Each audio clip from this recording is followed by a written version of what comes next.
آپ نے ایک دفعہ اپنی مسجد میں غامدی صاحب کا داخلہ منع کر دیا تھا. قرآن میں تو یہ بھی نہیں آیا کہ آدم علیہ السلام پہلے پیغمبر ہے. آدم جس طرح ہم کہتے ہیں اپنی کہانیوں میں, ہماری ٹیکسٹ بکس میں لکھا ہوا ہے, اور اما حوا اور یہ اور پسلی سے نکلنا, یہ سب غلط ہے. پڑھنا اس کے سوری, ساتھ سوکھا ہوا گارا نہیں ہے, لیس دار گارا ہے. اولڈ ٹیسٹمنٹ آپ مجھے سنا رہے ہیں. نہیں, قرآن بتا. اولڈ ٹیسٹمنٹ شروع اس طرح ہوتا میں ہے. تو قرآن And مجید کا on the day one Lord said let there be Quran water and Majeed there was. یہ بھی طے پا گیا کہ آدم علیہ السلام پیغمبر نہیں تھے. اونٹ کو پیدا کرنے کا میں نے کہا اللہ تعالیٰ نے کیوں تشبیہ دی ہے؟ حابیل نے ایک بہن سے شادی کی, قابیل نے دوسری بہن سے شادی کی, تو یہ غیر اسلامی ہے. قبلۃ الاول بیت القدس کیسے ہے؟ پوری امت مسلمہ بے وقوفی کی بات ہے. تو خانہ کعبہ میں بھی تو 300 بت تھے نا. خانہ کعبہ میں بھی ہم سے پہلے کفار تھے.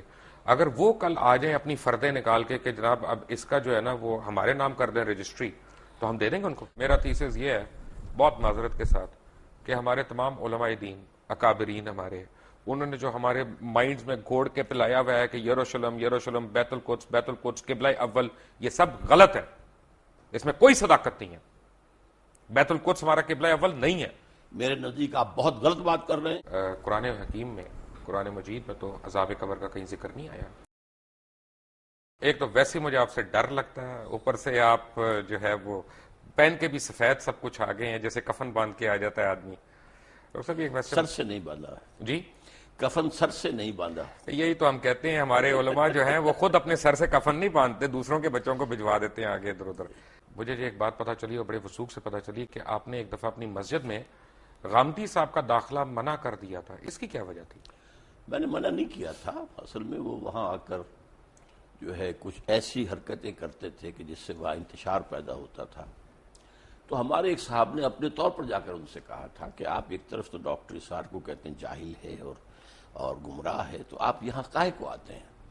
تو بس اس کو انہوں نے سمجھا کہ گویا کہ یہ میرا حکم آیا ہے, لیکن میں نے کوئی روکا نہیں تھا. آپ نے میسج نہیں بھجوایا تھا ان کو؟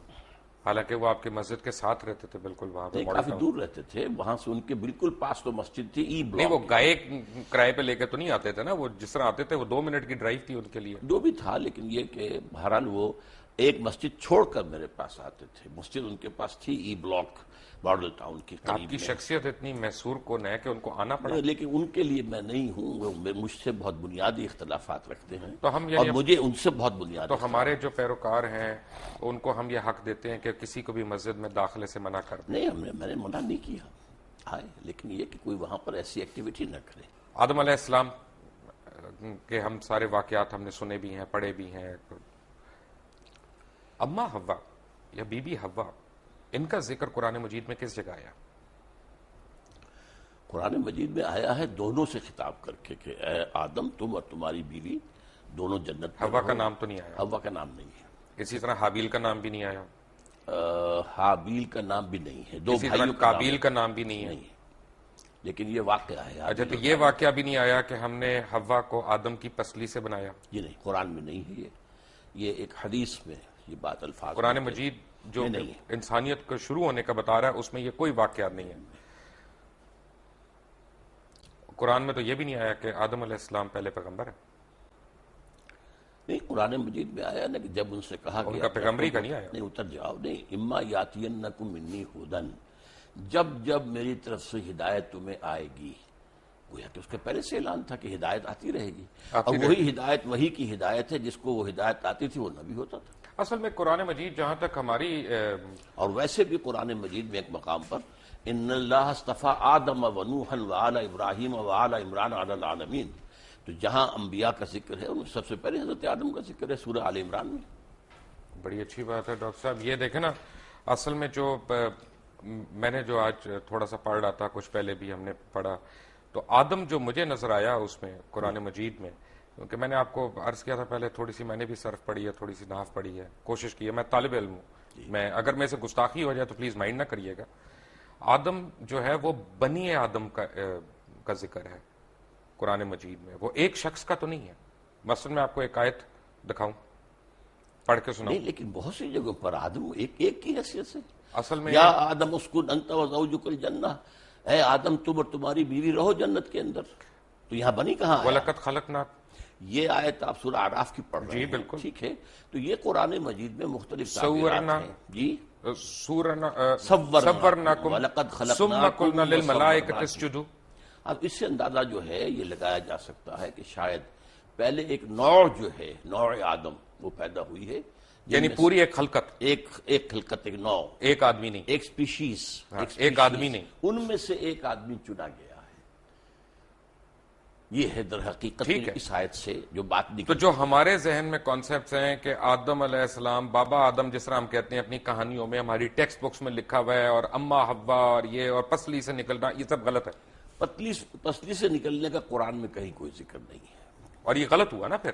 اب میں نہیں کہہ سکتا، لیکن یہ کہ قرآن میں ذکر نہیں ہے اس کا یہ مطلب اگر ڈاکٹر صاحب قرآن میں نہیں ہے تو غلط ہے۔ قرآن مجید میں اگر ذکر ہی نہیں ہے تو غلط ہوا نا۔ نہیں، ضروری نہیں ہے، قرآن میں ہر شے تو نہیں ہے، قرآن مجید میں ایٹم بم کا ذکر تو نہیں ہے، تو یہ تو نہیں کوئی بات ہوئی، وہ تو ایک بات ہے جس کا ذکر کیا، جس کا ایٹم بم سے ہمارے دین کا تو تعلق نہیں ہے نا۔ نہیں، لیکن یہ کہ آدم حوا سے بھی بڑا آدم حوا سے تو آدم سے ہے، آدم نبی تھے۔ کون سی حدیث میں ذکر ہے حوا کا؟ کس کا؟ بی بی حوا کا۔ خیر میں احادیث پر میری کوئی زیادہ نگاہ نہیں ہے، لیکن یہ کہ قرآن مجید میں ان کی زوجہ کا ذکر ہے۔ کیا یہ صحیح نہیں ہے ڈاکٹر صاحب؟ کیونکہ آپ اف آئی میں کم ٹو یو اگین، آپ کے ذاتی سوال میں کر رہا ہوں، کیونکہ آپ کی بھی ٹیچنگز وہی ہیں جو بہت پہلے جب آپ جماعت اسلامی میں ہوتے تھے، اور جب آپ نے جماعت اسلامی چھوڑی تو وہ ہم کہتے ہیں نا کہ جماعت ایک ایسا کمبل ہے کہ بندہ چھوڑتا ہے کمبل، لیکن کمبل بندے کو نہیں چھوڑتا، تو وہ آپ کے اوپر آج تک وہ حاوی ہیں ٹیچنگز۔ اس سے بہتر تعبیر یہ ہے جس نے کہا تھا کہ جو لوگ جماعت سے نکل جاتے ہیں ان میں سے جماعت نہیں نکلتی، یہ ایک بہتر تعبیر ہے کہ جماعت کا ایک بنیادی اب سردیاں آ رہی ہیں تو کمبل کا ذکر بہتر ہے، جس نے بھی کہا، لیکن اصل میں بات یہ ہے کہ بائبل تو ہے نا لائبریری آف بکس، جی ٹھیک ہے نا، جیسے جوش بائبل جو ہے 39 بکس ہیں، اسی طرح پروٹسٹنٹ بائبل بھی 39 اور 27 ہے، کیتھولک جو ہے وہ 46 بکس ہیں، لیکن ایک بک ہے بائبل کی، اس کا نام ہے بارنبس، جس کے اوپر جتنے جوش فرقے ہیں، کیونکہ ان میں بھی بہت فرقے ہیں، اور جتنے عیسائی، یا عیسائی نہیں کہنا چاہیے مجھے، ایک میرے ویور نے کہا تھا جی مسیح کہا کریں آپ ہمیں، مسیح برادران کے فرقے ہیں، وہ ساروں کا اس سے اختلاف ہے کہ یہ ہمارا بائبل ہے، کیونکہ اس بائبل کا مقدمہ جو ہے مولانا سید ابو العلا مودودی نے لکھا، اور انہوں نے اس کو پاکستان میں بھی انٹروڈیوس کیا، اور اس بائبل میں اس طرح کی بڑی کہانیاں، اور یہ جو ببلیکل سٹوریز ہیں ان کو آپ لوگوں نے، اور خاص طور پہ جماعت کے اولین لیڈرز نے، ہمارے مذہب کا حصہ بنا دیا۔ میں معافی چاہتا ہوں، پہلی بات تو آپ نے کہی کہ بائبل کی سٹوری ہے، برنباس کو انکلوڈ نہیں کرتے یہ بائبل میں، کوئی نہیں کرتا، وہ نہیں، نہیں، اس لیے ہم نے تو مقدمہ لکھ دیا ان کا۔ نہیں، وہ دوسری بات ہے، سوال پہلے یہ ہے کہ جو لوگ بائبل کے ماننے والے ہیں وہ بائبل میں برنباس کو انکلوڈ نہیں کرتے، اس کا یہ مطلب نہیں کہ برنباس درست نہیں ہے، برنباس اس لیے کہ 104 بائبلز تھیں، گاسپلز، ٹھیک ہے، جن میں سے چن کر 4 کو جو ہے کینونیکل قرار دیا گیا ہے، 100 bibles are there which are not canonical، apocryphal کہلاتی ہیں، وہ ان میں سے ایک برنبا بھی ہے۔ جو قرآن مجید کی میں نے آپ کو آیت کوٹ کی، اس میں تو لکھا ہے خلقناکم، کم تو پلورل ہے، تو اس کا تو مطلب ہے کہ ایک فرد واحد نہیں پیدا کیا گیا، ایک ساتھ پتہ نہیں کتنے لوگ پیدا کیے گئے، پتہ کتنے لوگ، کن فیکون تھا نا۔ میں نے عرض کیا نا ایک species, Homo sapiens species which are an animal, اس میں سے ایک کو سلیکٹ کیا گیا اور اس میں اللہ نے روح پھونکی، and he became Adam, he was a person, وَلَقَدْ خَلَقْنَاكُمْ ثُمَّ صَوَّرْنَاكُمْ ثُمَّ قُلْنَا لِآدَمَ یہ تو سارا قُلْنَا لِلْمَلَائِكَةِ اسْجُدُوا لِآدَمَ، اب آدم کا لفظ آیا، پہلے جو ہے جمع کا صیغہ، آدم، جس طرح انسان کا لفظ قرآن میں آیا کہ انسان ایک فرد واحد بھی ہے اور انسان پوری انسانیت بھی ہے، الانسان بن جائے گا وہ، لیکن یہ کہ یہ اس میں تو انسان ہوگا تو ایک انسان، الانسان تو سارے انسان، یا کوئی خاص معین، یہی آدم کے لیے بھی ہے۔ آدم سو وی کین ریسٹ ایشورڈ کہ یہ جو ببلیکل سٹوریز ہم پڑھ رہے ہیں یہ ان میں صداقت نہیں ہے، ہم نہیں کہہ سکتے، اصل میں ان چیزوں کی انٹرپریٹیشن کے اندر اختلاف ہو سکتا ہے، لیکن یہ ہے کہ آدم جو ہیں وہ سلیکٹ کیے گئے، 2 مرتبہ قرآن میں آیا ہے کہ فرشتوں سے میں نے کہہ دیا تھا کہ میں ایک بشر بنانے چلا ہوں، انی خالق بشرا من صلصال من حمأ مسنون فاذا سویتہ ونفخت فیہ من روحی فقعوا لہ ساجدین، میں ایک بشر بنانے چلا ہوں جو مٹی سے، جو سوکھا ہوا گارا ہے، اس سے جب میں اس کی تکمیل کر لوں اور اس کی نوک پلک سوار دوں اور پھر میں اس میں اپنی روح میں سے پھونک دوں تو پھر پڑھنا اس کے سامنے سجدہ۔ سوکھا ہوا گارا نہیں ہے، لیس دار گارا ہے، لیس دار بھی کہا، سوکھا نہیں کہا۔ دیکھیے الفاظ کئی آئے ہیں، تراب بھی آیا، صرف مٹی کو کہتے ہیں، تین کہتے ہیں گارے کو، تین لازم وہ ہے جو آپ کہہ رہے ہیں، وہ جو جس کے اندر لیس پیدا ہو جاتا ہے، پھر سال وہ سوکھ کر جو کھڑکنے لگے، من حمئ مسنون، کیونکہ اللہ تعالیٰ نے یہ بھی فرمایا نا کہ سٹیجز ہیں. سب کی شکلیں اللہ تعالیٰ نے مختلف کی، سب کی بولیاں مختلف کی، سب کے اعداد و اطوار مختلف کیے. تو یہ تو نہیں ہو سکتا نا کہ میرا بیٹا جو ہے وہ بالکل مختلف شکل کا ہو، مختلف آپ رنگت کا کا. بیٹا تو نہیں، لیکن آپ کا پڑ پوتا سکڑ بوتا ہو سکتا.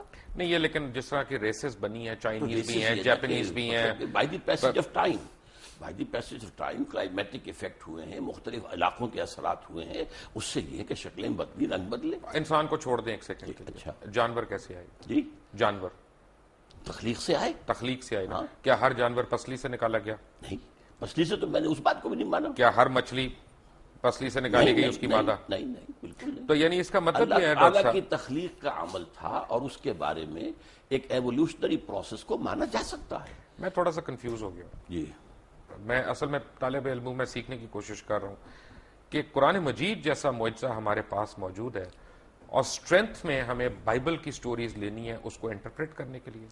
بائبل کی سٹوریز کون لیتا ہے؟ قرآن مجید کی. ہم کہہ رہے ہیں نا کہ اس کو آؤٹ رائٹلی ہم ریجیکٹ نہیں کر جی. سکتے. آپ نے کہا نا کہ اس کو آؤٹ رائٹلی ریجیکٹ نہیں کر اگر سکتے. وہ قرآن کے بیان میں فٹ بیٹھ رہی ہو تو میں نے تو قرآن کا بیان آپ کو سنایا ہے کہ میں جب اس انسان کو تیار کر لوں اور اس میں اپنی روح میں سے پھونک دوں تب گر پڑنا اس کے سامنے سجدے میں. وہ روح جو ہے جس کا خاص تعلق ذات باری تعالیٰ کے ساتھ ہے.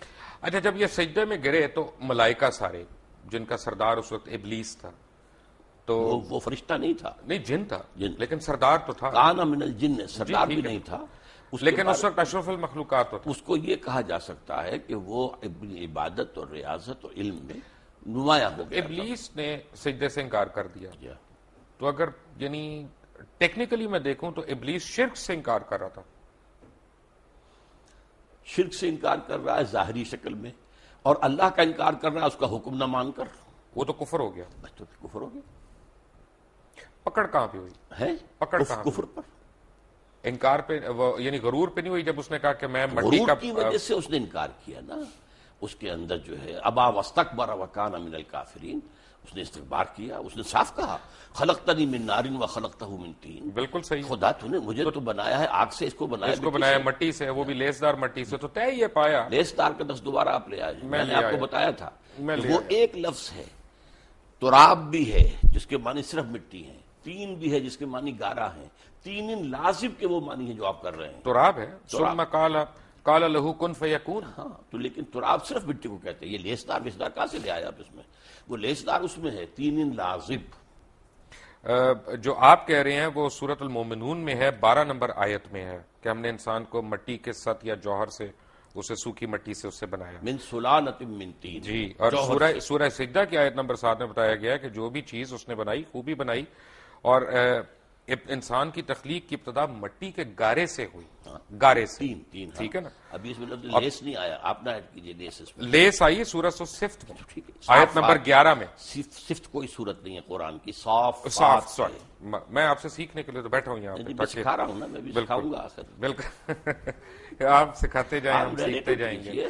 تو اس کا مطلب ہے کہ غرور اللہ کو نہیں پسند. بالکل نہیں پسند. تو جب ہم یہاں پہ بیٹھتے اللہ کے حکم سے انکار اللہ کو پسند نہیں ہے. اللہ کے حکم کے غرور ہو گیا چاہیے. غرور تھا، حسد تھا، اس لیے کہ وہ سمجھتا تھا کہ میں اعلیٰ ہوں. حسد تو بڑی عورتوں والی صفت ہو گئی. نہیں، مردوں میں بھی ہوتی ہے. تمام یہودیوں کے بارے میں قرآن کہتا ہے حسدم من انفسہم. اے مسلمان، جو تم سے حسد کی بنیاد پر یہ چاہتے ہیں کہ تم سے یہ نعمت جو ہے اسلام کی وہ چھن جائے. اصل میں تو وہ بھی مسلمان ہی تھے، لیکن انہوں نے حضور کو ماننے سے انکار کیا. بالکل. یہودی اور عیسائی یہ سارے مسلمان ہی تو تھے، کیونکہ دین ابراہیم ہے. اپنے اپنے وقت کے مسلمان تھے. یہ بڑی اچھی آپ بات بتا رہے ہیں. مجھے آنیسٹلی مجھے جو ہے نا اس کا تو یہ طے پایا کہ جب اللہ تعالیٰ نے کائنات کی تشکیل دی تو نہ صرف بنی نوع انسان بلکہ تمام جانور، جرند، پرند جتنے بھی ہیں وہ نر اور مادہ جوڑوں میں اس نے پیدا کیا. یہ بیک وقت نہیں ہے، اس کے اندر ایک ایوولوشن ہو سکتا ہے، لیکن کن فیکون ہے نا. کن فیکون اس کے بیچ میں ہمیں یہ نہیں پتا گیپ کتنا ہے. ہاں تو یہ اصل نا کن فیکون بھی قرآن میں آتا ہے، اور یہ بھی آتا ہے 6 دنوں میں پیدا کیا. وہ تو بائبلیکل اس ڈیز ہے. کائنات کو قرآن میں ہے.